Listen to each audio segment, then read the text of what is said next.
अपने अंदर जैसे अपडेट होता है, हर चीज में अपडेट होता है, तो हमने अपने को अपडेट किया है। ऐप अपडेट होते हैं, यूट्यूब अपडेट होता है, फेसबुक अपडेट होता है, इंस्टाग्राम अपडेट होता है। ठीक उसी तरीके से डॉक्टर उमर खान ने अपने आप को अपडेट किया है। और अपडेट की पहली पहचान ये है कि अपडेट में निगाह मिला के बात की जाएगी। बहुत लोगों ने कहा था कि आप जो पढ़ा रहे हैं सर, आई कांटेक्ट नहीं हो पा रहा है। तो मैं अब कैमरे को देख रहा हूँ, बाकी लैपटॉप को मैं नहीं देख रहा।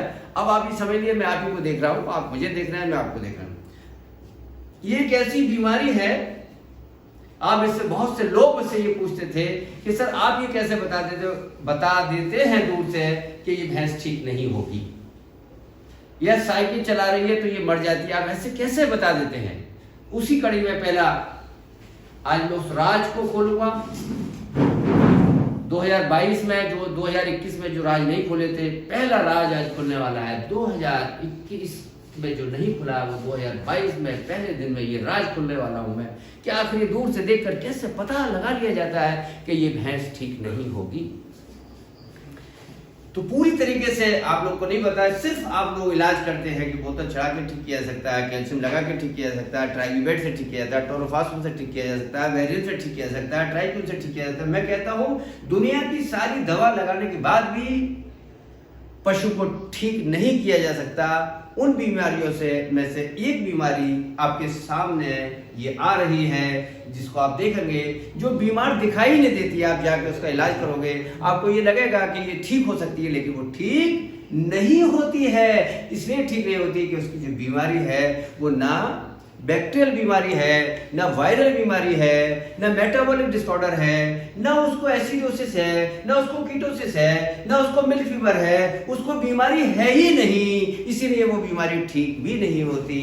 और आप उसका लगातार इलाज करते रहते हो, और लगातार इलाज करने के बावजूद भी वो बीमारी ठीक नहीं होती। वो कौन सी बीमारी है, वो कौन से पशुओं को ज्यादा होती है, और वो कब होती है, कौन सी स्टेज में होती है, वो नए को होती है, वो पुराने को होती है, ये आज मैं सब आपको बताऊंगा। क्योंकि नया साल है, नया ऐप है, नया दिमाग है, नई चीजें हैं। बहुत दिन से मैं आपको पढ़ा रहा था, घुमा घुमा के पढ़ा रहा था मैं, vitamin B, vitamin B, vitamin B, vitamin A, vitamin B1, मैंने सारी चीजें पढ़ा के रख दिया आपको।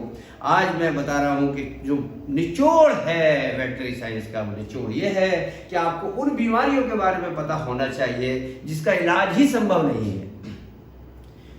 देखने में आपको ये लगेगा कि इसका इलाज किया जा सकता है, लेकिन आप नहीं कर सकते, उसका इलाज हो ही नहीं सकता, क्योंकि उसका सिर्फ और सिर्फ एक ही इलाज है, वो है सर्जरी। और बहुत अंदर की बात मैं ये बताना चाह रहा हूं कि ये सर्जरी बेहद कामयाब सर्जरी है। जितनी भी सर्जरी मैं करता हूं, जैसे MPD करता हूं, वो कामयाब है, रिटेंशन यूरिन कामयाब है, सीजरियन कामयाब है, रूमेटोमी कामयाब, उन सब में इसका रिजल्ट भी 90% से ऊपर आता है। इस सर्जरी का रिजल्ट 90% से ऊपर आता है, मतलब इस सर्जरी को किया जा सकता है और भैंस की जान को बचाया जा सकता है। और अगर ये सर्जरी नहीं की गई समय रहते हुए तो इसमें मौत 100% है, इसे नहीं बचाया जा सकता। सर्जरी एकमात्र इलाज है और सर्जरी से बचाया जा सकता है। तो आखिर वो कौन सी बीमारी है जिससे हम ये पता लग लें, वो कौन से सिम्टम्स हैं जिससे हम ये पता लगा लें कि ये जो केस है, ये केस ऐसा है कि इसमें सिर्फ सर्जरी की जा सकती है। ये कहीं आप सुनते भी नहीं होंगे। आज आपको बड़ा अजीब सा केस दिखाई देगा, जानते ही नहीं लोग कि DHP कुछ होता है। मैं उन लोगों की बात नहीं कर रहा जो BBS मेरे साथ सुन रहे होंगे, मैं उनकी बात नहीं कर रहा जो डॉक्टर्स के मेरे जैसे डॉक्टर के साथ रहेंगे, मैं उनकी बात कर रहा हूं जो 95% लोग इस बीमारी के बारे में सुना भी नहीं होगा, देखा भी नहीं होगा, जाने नहीं। आज वो राज नए साल में खोला जाएगा, उनको गिफ्ट पैक दिया जाएगा। नए साल में मैं आपको गिफ्ट एक ऐसा दूं कि आप हमेशा याद रखें, कई दिन तक आप इस लेक्चर से तरोताजा रहें। जब भी आप की आँख खुले और जब भी उस भैंस की तरफ निगाह डालें तो आप ये कह दें भैंस वाले से, तो ये तेरी भैंस ठीक नहीं होने वाली है, होगी ही नहीं। ऐसी बीमारी 11 या 12 बीमारी है जिसको आप दूर से ही अंदाजा लगा कह सकते हैं कि ये भैंस ठीक नहीं होगी। आज मेरे पास एक गाय का फोन आया, मैंने कहा गाय ठीक नहीं होगी। सर बीमारी तो मैंने बीमारी अगर पता करनी है तो पहले से ठीक करना, या ठीक नहीं हो मेरे YouTube चैनल पे नया जाके मेरे ऑनलाइन क्लास में आना, फिर मैं बताऊंगा कि ये आखिर ये भैंस ठीक, ये गाय ठीक क्यों नहीं हो सकती। चूंकि गाय खुद कह रही है कि मेरा इलाज मत कराओ, मैं ठीक होने वाली नहीं हूँ, ये वो खुद बोलती है। जब आप उस मुकाम पर पहुंच जाएंगे कि भैंस आपसे बात करने लगेगी, तो मेरा वेट सर्जरी का उद्देश्य ही पूरा हो जाएगा। वेट सर्जरी का उद्देश्य है कि आपको दूर से देखने के बाद ये पता चले कि पशु ठीक होने वाला ही नहीं है, ठीक हो ही नहीं सकता।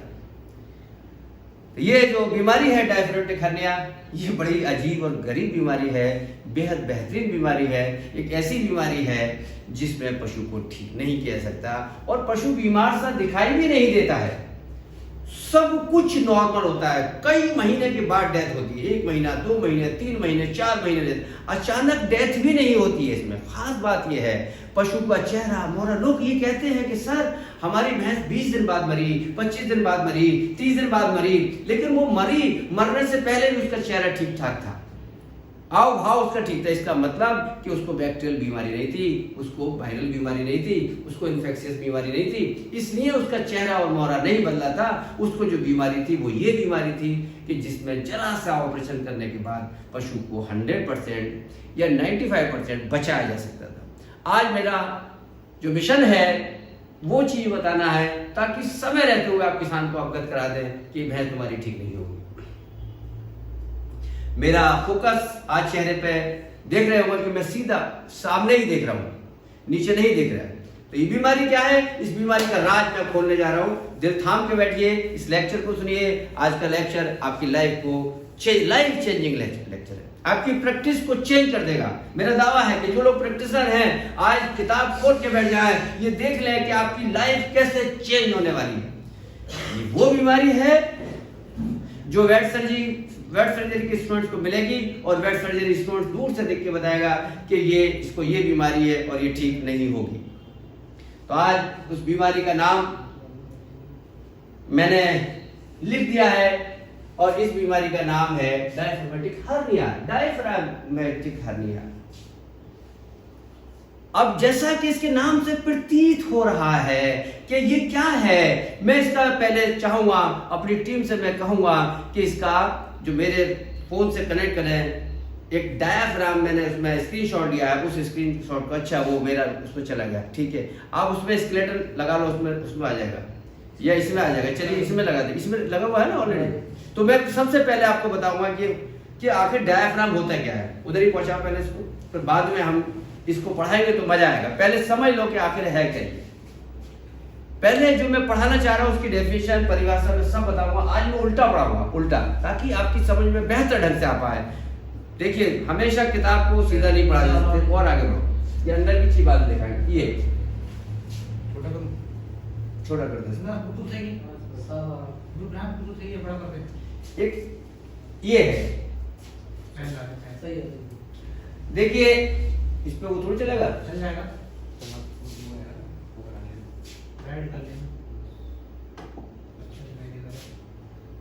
रेड दिखाई देगा, काला दिखाई देगा, रेड ये भी दिखाई देगा, नीला ज्यादा अच्छा दिखाई देगा।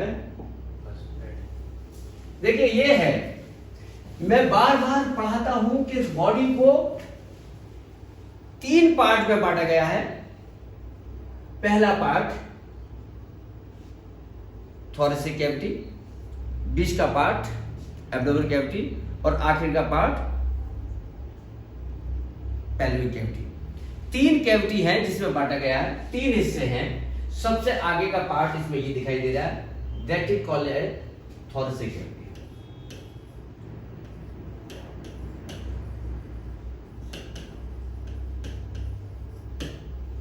ये जो हिस्सा दिखाई दे रहा है आपको,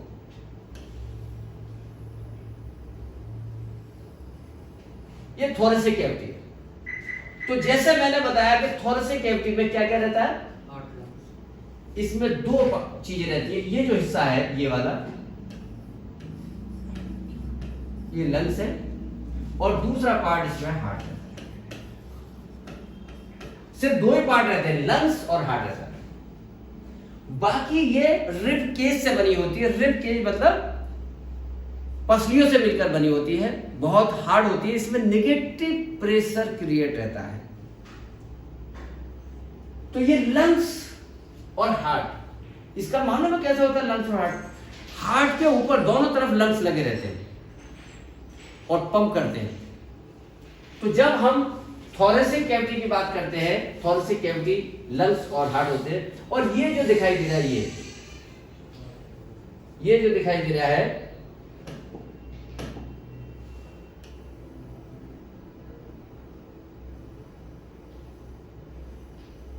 ये पर्दा है। पर्दे में रहना, पर्दा ना उठाओ। पर्दा जो उठ गया तो भेद खुल जाएगा। चिलमन भी कहते हैं, पर्दा भी कहते हैं, और क्या कहते हैं उसको? मुसलमानों के घरों पे आपने लगा देखा होगा, वो पर्दा जो घर के सामने लगता है उसको कर्टन भी कहते हैं। और एक पर्दा जो नकाब लगाती औरतें निकलती हैं, बुर्के में जो नकाब होता है उसको भी पर्दा कहते हैं। पर्दे का मतलब है छुपाना, पर्दे का मतलब है डिवाइड करना, पर्दे का मतलब है दीवार लगाना। यहां पर्दे का मतलब है डायाफ्राम।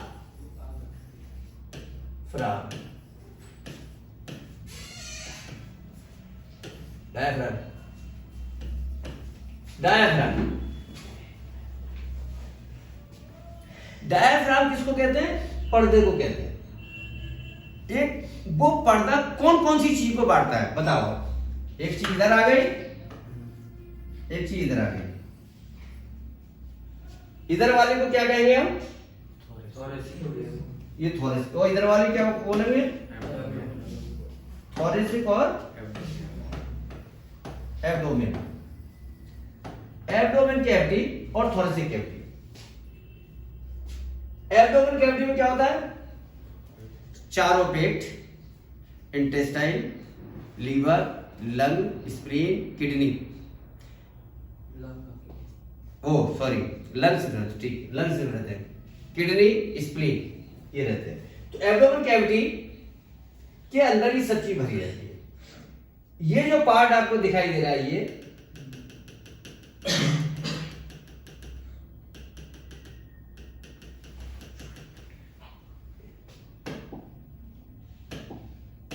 कैसा दिखाई दे रहा है? कैसा दिखाई दे रहा है? सही दिखाई दे रहा है। सही दिखाई दे रहा है। ये मेरा उससे हो गया, देखा ये जी।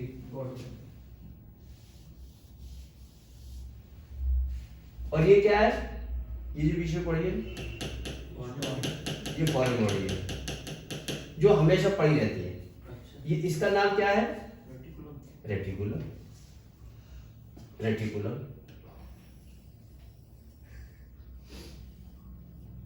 ये रेटिकुलम पूरा कहां से कहां तक है? ये पूरा रेटिकुलम, रूमन, रेटिकुलम ये मिले हुए होते हैं और ये पर्दा। तो इसकी जो पोजीशन जो अभी हमने कील निकाली थी, वो कील कहां से निकाली थी मालूम है आपको? वो यहां से चंपा जो निकाला था, रेटिकुलम को पार करके स्टर्नम को पिक करके वो नीचे को आ गई थी। ये यहां पर क्या बताया कि यहां लोहा पड़ा रहता है, कि जो कील पड़ी रहेगी और आपका लोहा पड़ा रहेगा कुछ। तो मैंने कल उसे पढ़ाया था, अगर यह पड़ा तो ठीक है, अगर ये शार्प एज वाला इधर चला गया तो किसको फाड़ देगा? ये डायफ्राम फाड़। और इधर चला गया तब क्या? नीचे आ जाएगा, स्टर्नम को, सीने को फाड़ के नीचे आ जाएगा। तो यहां से कील निकलेगी, नीचे आ गया तो खतरा नहीं है, नीचे निकल जाए। और इसमें इधर को चला गया तो खतरा है।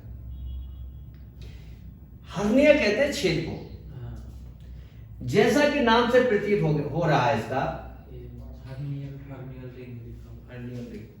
नाम से प्रतीत हो रहा है डायफ्रामेटिक हर्निया।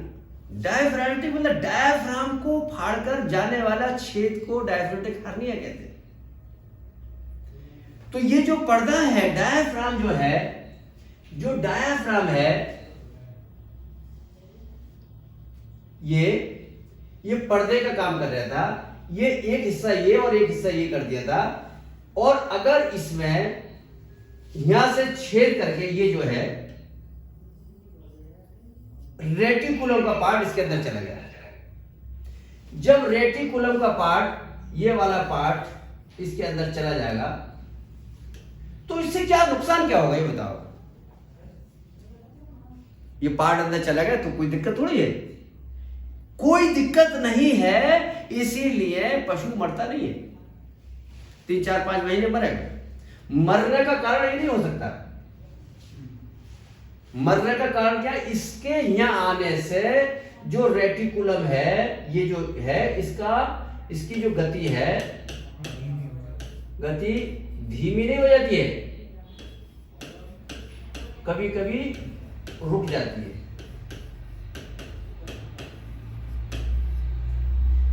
जब आपने एक तरफ से पकड़ लिया पेट को तो वो हिलेगा नहीं, और जब ये नहीं हिलेगा तो क्या होगा, जब पेट का रेटिकुलम का मूवमेंट रुक जाएगा तो क्या होगा, खाना क्या होगा बताओ। जब ये रुक जाएगा तो क्या होगा, पचेगा नहीं। तो सिम्टम्स क्या आएंगे, हल्का हल्का फारा आएगा, चूंकि मूवमेंट हिलेगा नहीं। काला काला गोबर करेगा, चूंकि गोबर से मूवमेंट आएगा नहीं। तो हल्का हल्का काला काला गोबर करना, लगातार अफारा बना रहना, पशु का चारा कम खाना, दूध कम देना, शरीर की वृद्धि नहीं होना, ये लक्षण उसमें आने शुरू हो जाए। चूंकि वो केस डायफ्रामेटिक हर्निया का हो गया। तो जब ये डायफ्रामेटिक हर्निया है छेद कर गया, herniated part of the reticulum in the thoracic cavity, ये यहां आ गया, ये पार्ट जो है यहां से यहां तक आ गया। गति धीमी हो जाती है या रुक जाती है, ये यहां से आपको हो गया, एब्डोमेन हो गया, ये सारी चीजें हो गई। अब क्या हुआ ये, अब बड़ी बात क्या हुई, इस पर्दे में ये छेद हो गया, ये हो गया। बताने का मकसद ये था कि ये डायफ्रामेटिक हर्निया है क्या। अब यहां से जब तुम समझोगे तो मैं बताऊंगा कि क्या होगा। अब इसे पीछे पहुंचाओ, अब पढ़ाना शुरू करेंगे, फिर इसके ऊपर डिटेल करेंगे। स्क्रीनशॉट ले लो, ठीक हो गया। स्क्रीनशॉट ले लिया आपने, अब ऐसा कर दो जी। अब देखिए, अब हम पढ़ाएंगे इसको, अब मजा आएगा समझने में। ये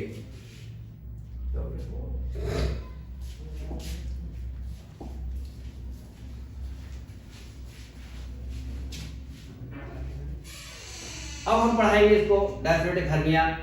डायफ्रामेटिक हर्निया है क्या,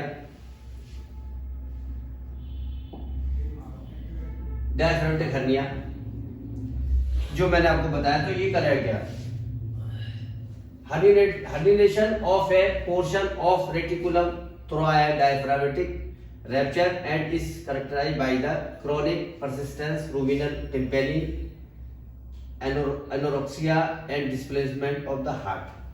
सीधी सीधी बात ये कहना चाह रहा है कि जो छेद होगा वो छेद होना तब होगा जब कोई प्रेशर पड़ेगा एब्डोमेन पर, या कोई प्रेशर पड़ेगा, या फिर क्या होगा, क्रोनिक परसिस्टेंट रूमिनल टिम्पेनी होगी, कोई टिम्पेनी होगी, टिम्पेनी एनोरेक्सिया होगा and displacement of the heart, heart का डिस्प्लेसमेंट हो जाएगा।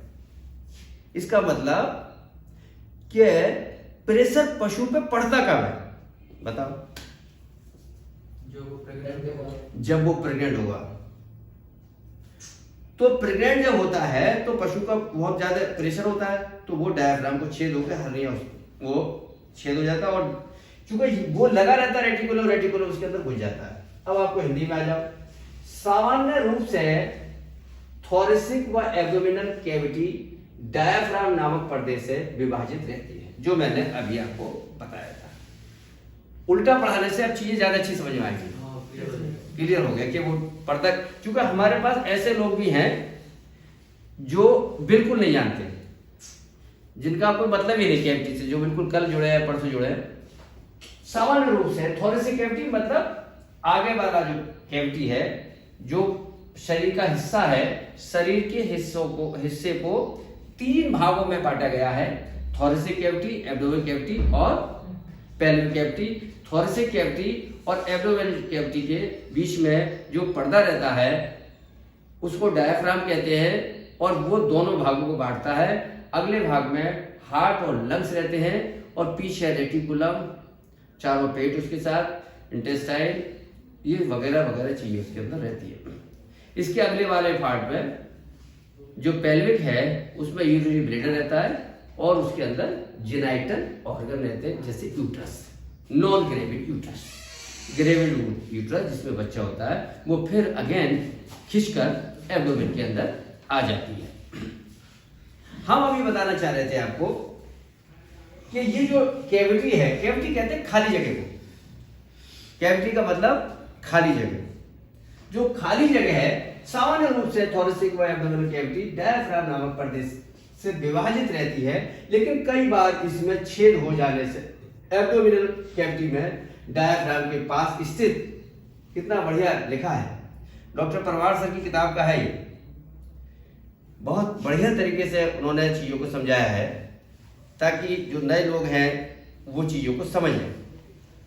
इतना व्यवस्थित तरीके से इन्होंने पढ़ाया है, लिखा है, समझा है, लेकिन किताबों को खुद अपने आप नहीं समझा जा सकता, नहीं पढ़ा जा सकता। उन्हीं किताबों को प्रोफेसर पढ़ाते हैं। डॉक्टर परमार साहब ने जो किताबें पढ़ी हैं या जिनसे पढ़ाया है वो प्रोफेसर ने लिखी हैं और उनके प्रोफेसर ने उनको लिखी हैं। इसी तरीके से हमारे बीच में जो किताबें हैं उन्हें ही हम पढ़ा के आगे पढ़ाते हैं, क्योंकि हम हर चीज़ की टर्मिनोलॉजी नहीं दे सकते। उन किताबों में टर्मिनोलॉजी 10 किताबें पढ़ने के बाद टर्मिनोलॉजी आ जाती है। हम सिर्फ आपको क्लिनिकल जो सिम्टम्स आते हैं वो बता सकते हैं, लेकिन वो जो टेक्निकल भाषाएं हैं वो समझाने के लिए किताबों का सहारा लेना पड़ता है। इसलिए आप लोग मुझे महाज्ञानी ना समझें कि मैं कोई बहुत बड़ा ज्ञानी लिखवाया, तो सिर्फ बुक उठा के मैन पॉइंट्स बता के मैं लिखवा देता हूँ और लिख के मैं आपको डिस्क्राइब कर देता हूँ, और जो मैं फील्ड में देखता हूँ उसमें मैं अपना एक्सपीरियंस जोड़ देता हूँ, नमक मिर्च लगा के आपको बता देता हूँ ताकि आप उन चीज़ों को याद कर लें। जितने भी दुनिया के साइंटिस्ट या प्रोफेसर से जो पढ़ने आते हैं तो नोट्स लेके आते हैं और नोट्स लिखे हुए होते हैं और उन नोट्स को किताबों से लिखे जाते हैं। तो ये आप दिमाग से निकालते हैं कि कोई चीज़ ऐसा नहीं है, कोई भी फर्रा लेके आता है। 20 साल तक प्रोफेसर पढ़ाते हैं, 30 साल तक वो स्पेसिफिक नोट्स होते हैं, पेन ड्राइव होता है, उसी में निकाल के वही पढ़ाते हैं। ना तो हमें पढ़ाने का एक्सपीरियंस है ना कोई तजर्बा है। हमने पूरा प्रयास किया है आपको उन चीजों से अवगत कराने का जो फील्ड में आमतौर से आपके सामने आती हैं, उनको और बेहतर ढंग से कैसे बताया जाए। उस कड़ी में हमको भी पढ़ना पड़ता है, हमको भी चीजों को देखना पड़ता है। अब उससे जो मेरे साथी लोग बात करते हैं, कहते हैं डॉक्टर साहब आप तो बहुत अपडेट हो गए, ये तो 20 साल पहले हमने पढ़ी थी। मैंने कि अब आपने पढ़ के छोड़ दी है, मेरी मजबूरी पढ़ना है क्योंकि मुझे थोड़ा सा पढ़ना भी है। तो अब हमारे हाथ में 11 नंबर ब्लेड तो अच्छा लगता है, लेकिन तुम लोगों ने कलम पकड़वा दिया है, किताबी भाषा पढ़ानी पड़ती है, प्रोफेसर का दर्जा आपने दे दिया है। तो मैं कोशिश करता हूँ कि दुनिया का महान प्रोफेसर की श्रेणी में शामिल हो जाऊँ। मैं कुछ ऐसा पढ़ा दूँ जिसको लिखना ना पड़े, मैं कुछ ऐसा बता दूँ जिसको भूला ना जाए, मैं कुछ ऐसा कर दूँ कि आप और बेहतर ढंग से कर पाए।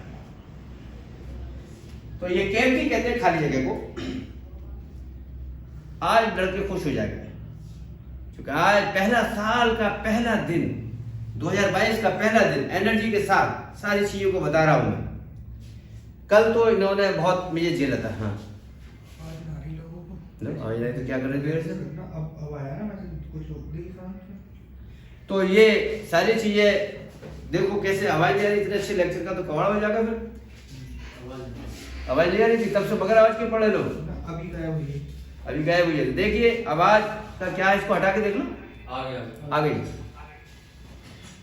तो ये मैं दोबारा से बता देता हूँ आपको, परेशान होने की जरूरत नहीं, बहुत एनर्जी है। नए साल में एनर्जी पूरे भर दिए मैंने, कहीं कोई दिक्कत नहीं, कहीं कोई परेशानी नहीं है।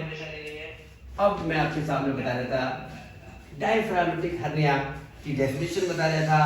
सामान्य रूप से थोरेसिक व एब्डोमिनल कैविटी डायफ्राम नाम पर्दे से विभाजित रहती है, बटी रहती है, डिवाइडेड होती है डायफ्राम पर्दे से। लेकिन कई बार इसमें छेद हो जाने से एब्डोमिनल कैविटी में डायफ्राम के पास स्थित रेटिकुलम का भाग इस छेद में से होकर थोरेसिक कैविटी में घुस जाता है, जिससे बार बार टिम्पेनी होती है। ये लक्षण आ गए। अगर घुस गया तो क्या होगा? टिम्पेनी किसको कहते हैं? अफारा, गैस बनना। बार बार टिम्पेनी होती है घुसने से, जिससे बार बार टिम्पेनी होती है। यह मुख्य रूप से भैंसों में पाया जाने वाला तथा भैंसों की मौत का एक प्रमुख कारण है। भैंसों में से कम गायों में होता है, गायों बहुत कम मिलता है। मैंने अब तक 20 केस ऐसे देखे।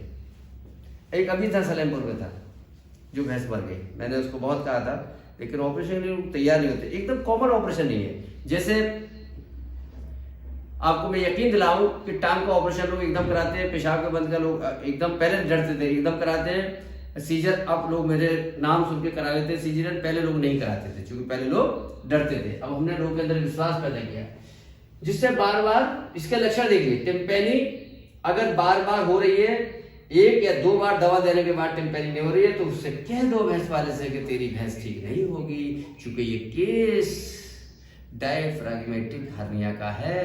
तेरी भैंस ठीक नहीं हो रही, मैं चला, खुदा हाफिज, बाय बाय। ऐसा नहीं है कि एक दिन ग्लोडोसिल पिलाओगे, एक दिन तारपी का तेल पिलाओगे, तीसरे दिन कुछ पिलाओगे, चौथे दिन कुछ पिलाओगे, कुछ नहीं होने वाला। 2 ही कंडीशन में रिकरेंट टिम्पेनी आती है। एक कंडीशन है डीएच, डायफ्रागमेटिक हर्निया, और दूसरी कंडीशन क्या है? Foreign body. कौन सी फॉरेन बॉडी? Non metallic. लोहे वाली फॉरेन बॉडी में जो आएगी वो टांगों के बीच में सूजन आएगी, जुगुलर वेन प्रोमिनेंट होगी।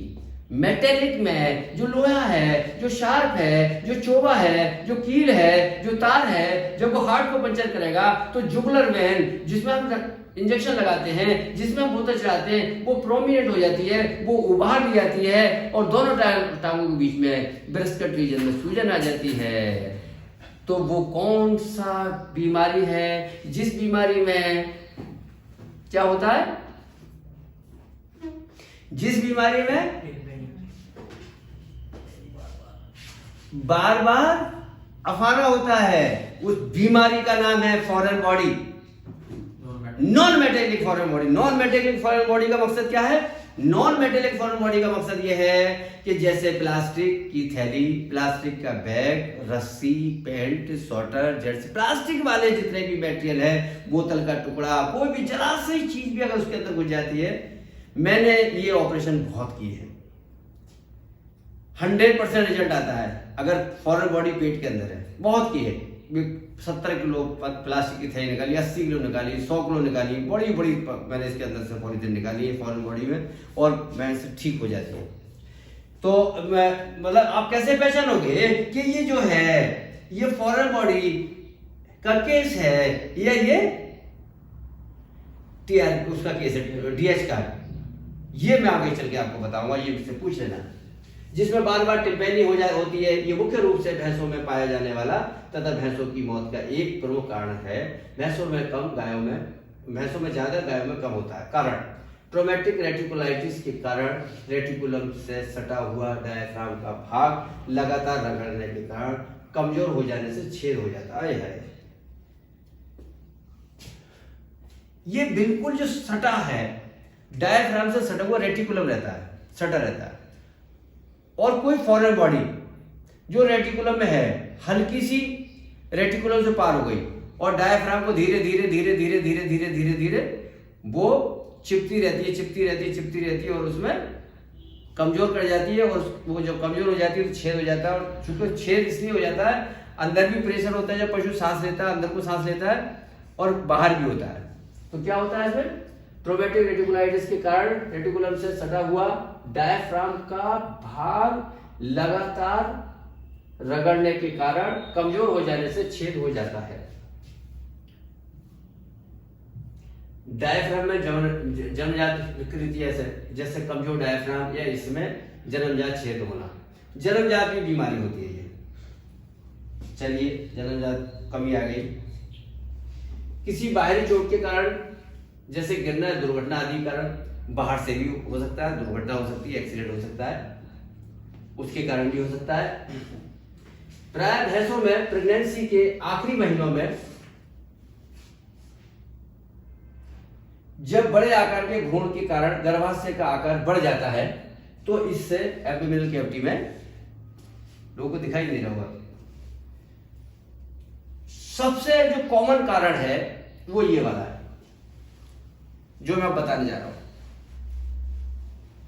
प्राय भैंसों में प्रेगनेंसी के आखिरी महीनों में जब बड़े आकार के भ्रूण के कारण गर्भाशय का आकार बढ़ जाता है तो इससे एब्डोमिनल कैविटी में दबाव बढ़ जाता है, एब्डोमिनल कैविटी दबाव बढ़ जाता है। ये बार बार इसके पास ही स्थित डायफ्राम पर चोट करता है। इससे डायफ्राम चोट वाली जगह से कमजोर होकर फट जाता है और इस छेद से होकर रेटिकुलम का भाग थोरेसिक कैविटी में घुस जाता है। अभी मैंने आपको बताया कि ये कैसे पहचानोगे कि ये केस टीआरपी का है, क्या ये केस डायफ्रामेटिक हर्निया का है या फॉरेन बॉडी का है? दोनों में फार आ रहा है, कोई बताए? चलो अभी है ही खुल जाएगा। रेटिकुलम का भाग थोरेसिक कैविटी में घुस जाता है। प्राय डायफ्रामेटिक हर्निया के लक्षण ब्याने के बाद अधिक प्रकट होते हैं। सिम्टम्स लक्षण इस बात पर निर्भर करते हैं कि डायफ्राम की हर्नियल रिंग में से रेटिकुलम का कितना भाग अंदर घुसा है। थोड़ा सा घुसा है, ज्यादा घुसा है, थोड़ा घुसा थोड़े सिम्टम्स आएंगे, ज्यादा घुसा तो ज्यादा सिम्टम्स आएंगे। कितना भाग अंदर घुसा है और कितने समय हुआ है। यदि हर्नियल रिंग छोटी ही होती है और रेटिकुलम का छोटा भाग ही अंदर गया तो लक्षण देरी से प्रकट होते हैं। थोड़ा सा फटा, थोड़ा सा गया तो सिम्टम्स नहीं आएंगे, सीधी सी बात है। पशु चारा दाना खाना काफी कम कर देता है जिससे शरीर काफी कमजोर हो जाता है। कभी थोड़ा खा भी लेता है और कभी नहीं खा भी लेता है, नहीं भी खाता है। ना हल्का न तेज, मध्यम अफारा हमेशा रहता है। नोट करना कितनी बड़ी शायद, ना हल्का न तेज, मध्यम अफारा हमेशा रहता है। ऐसी झागदार टिम्पैनी पशु की मौत तक बनी रहती है।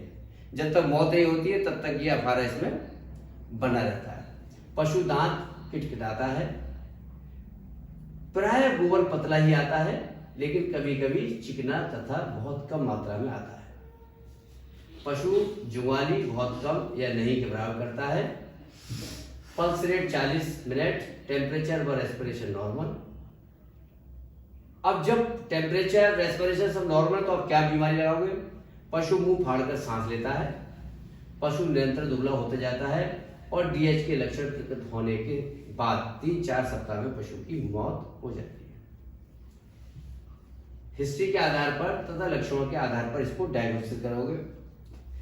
डायफ्राम और रेटिकुलम भाग के एक्सरे के आधार पर यह आ गया,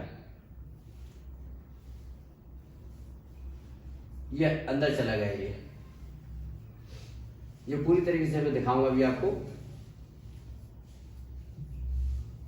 ये मैंने अभी दिखाई दिया आपको। ट्रीटमेंट इसका कोई नहीं है दुनिया में, इसका एक ही ट्रीटमेंट है, सर्जिकल। अब इसको एक बार और समझ लिया। अब मैंने आपको बताया कि foreign body, non metallic foreign body और डायफ्रामेटिक हर्निया में कैसे पहचानोगे कि ये कौन सा वाला है।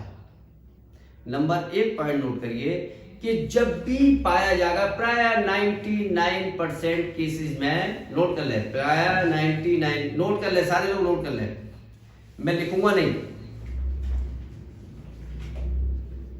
आमतौर से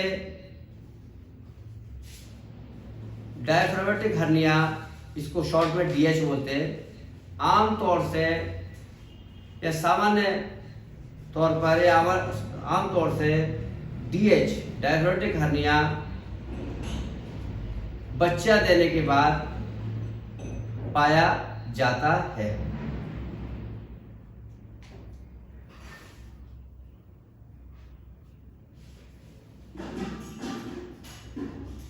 फॉरेन बॉडी नॉन मेटेलिक मतलब प्लास्टिक खाई हुई वस्तु में जो अफारा पाया जाता है वो किसी भी अवस्था में मिलेगा, चाहे पशु ने बच्चा दिया हो या नहीं दिया हो। भैंस की उम्र 2 साल हो, 3 साल हो, 6 महीने हो, 1 साल हो, फॉरेन बॉडी का केस किसी भी अवस्था में पाया जाएगा। लेकिन ये जब भी पाया जाएगा 99% ये ब्याने के बाद लक्षण आते हैं और ये ठीक नहीं होते। और एक एडवांस प्रेगनेंसी में आते हैं, 9 महीने की प्रेगनेंसी है तब भी कभी कभी डीएच के केस मिलते हैं, चूंकि प्रेशर 9 महीने में भी क्रिएट हो गया और वो छील हो जाएगा। ब्याने से पहले 2, 4, 5% और ब्याने के बाद 95%। अगर अफारा लगातार बना है लेकिन बहुत तेज नहीं है, पेट भारी भारी सा है, तो आप ये मान के चलें ये केस डीएच का हो सकता है और वहां कभी भी हो सकता है। दूसरा लक्षण,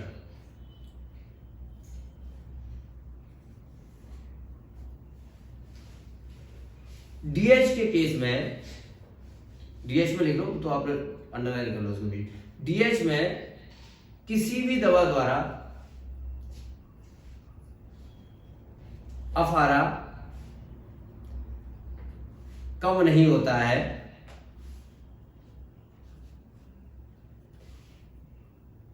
किसी भी दवा जैसे ब्लोटोसिल, ब्लोटिनेक्स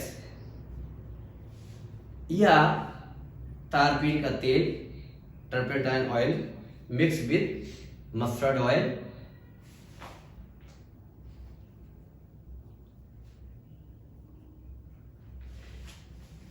कोई भी एंटी ब्लोट जब हम इस्तेमाल करते हैं उसका रिजल्ट डीएच डायफ्रागमेटिक हर्निया में नहीं आता।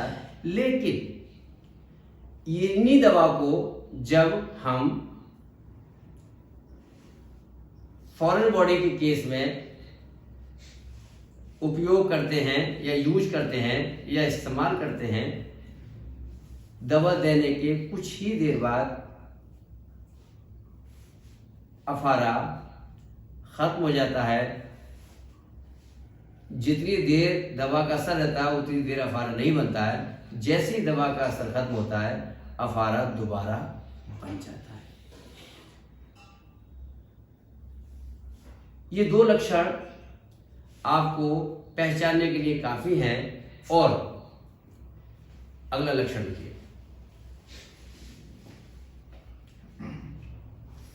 डीएच में पशु की मौत लगभग निश्चित है।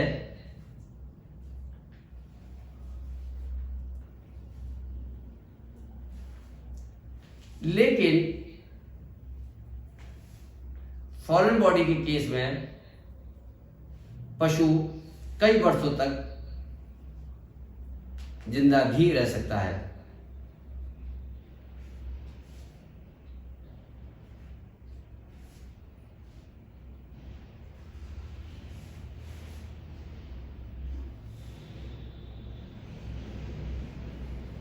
पशु, अब नोट लिख दो, दोनों ही अवस्था का या दोनों ही बीमारी का कोई भी स्थायी इलाज नहीं है।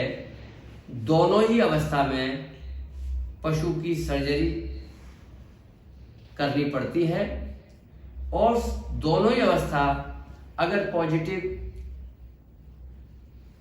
रहती है, चाहे वो फॉरेन बॉडी नॉन मेटेलिक हो, प्लास्टिक हो या डीएच का केस हो, दोनों में रिकवरी रेट 90% से ऊपर आता है।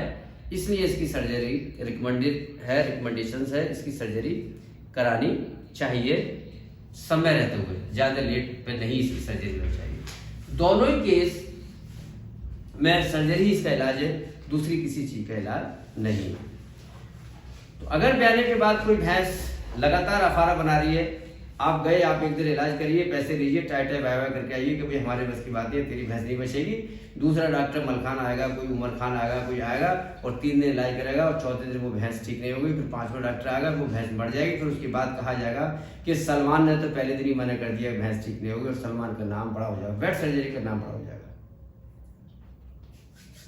इस वेट सर्जरी का मकसद ये है कि जो बीमारी, ये डीएच के बारे में लोग जानते नहीं है, बिल्कुल नहीं जानते कि डीएच क्या है। अभी तो मैं टीआरपी उड़ाऊंगा, ट्रोमेटिक रेटिकुलो पेरिकार्डाइटिस। अभी तो रेटिकुलम थोरेसिक कैविटी में घुसा था, अभी तो रेटिकुलम के अंदर से कील हार्ट के अंदर जाएगी तो वो क्या क्या नुकसान पहुंचाती है उसको बताऊंगा। बहुत माल है मेरे खजाने में, बस माल निकाल नहीं पा रहा हूँ, धीरे धीरे निकाल रहा हूँ, क्योंकि मुझे बहुत दिन तक अगर लंबा पढ़ा दिया तो आपके दिमाग में एकदम चीज़ें निकल जाएंगी। आई होप कि दोबारा मुझे ऐसा पढ़ा दिया गया है कि इसमें कहीं कोई दिक्कत नहीं है। बॉडी के 3 पार्ट होते हैं, तीनों पार्ट में अलग अलग ऑर्गन रहते हैं, अलग अलग हिस्से ऑर्गन रहते हैं। हमने आज बात की है डायफ्राम पर्दे की। डायफ्राम पर्दे को छेद करके जब पेट का एक पार्ट, एक हिस्सा रेटिकुलम होता है, जब रेटिकुलम उसमें छेद करके अंदर चला जाता है और छेद करके जब अंदर चला जाता है तो रेटिकुलम की गति रुक जाती है। जब रेटिकुलम गतिशील नहीं रहता है तो आगे के लिए प्रेशर क्रिएट नहीं होता है। जब आंतों के अंदर आगे के प्रेशर नहीं जाएगा तो आंतों की गति कम हो जाएगी, तो उससे लगातार अफारा पशु के अंदर मध्यम या हल्का बना रहेगा, बहुत तेज नहीं आएगा। ये बीमारी ब्याने के बाद प्रायः देखी जाती है।